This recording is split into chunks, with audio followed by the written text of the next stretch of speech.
طبعا كلنا شفنا الهبل اللي حصل من الحكم عبد العزيز السيد في مباراة النهاردة ما بين الزمالك وفاركو، الانذارات الكتير اللي كانت بتطلع عمال على بطال بشكل مش هقدر اقول عليه الا انه من واحد مختل عقليا او واحد جاهل او واحد مش هقدر اقول اللفظ دوت.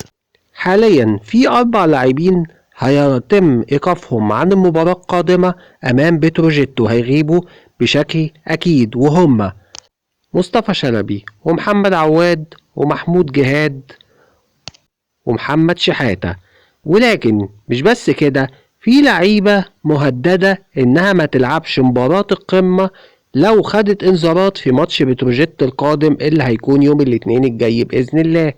بالصلاة على النبي كده يا معلم، عندك ورا حسام عبد المجيد واحمد حسام. خش على خط الوسط عندك دونجا. خش قدام شوية هتلاقي زيزو. خش قدام خالص هتلاقي الجزيري. ونسيت اقولك ان بنتايك كمان مهدد، يعني 6 لاعبين في منتهى الاهمية لو خدوا انذارات في المباراة القادمة مش هيكونوا موجودين في مباراة القمة اللي هتكون يوم 22 القادم. وغالبا هي العملية مطبوخة على الوضع دوت. وبصراحة مسرحية دمها تقيل جدا جدا.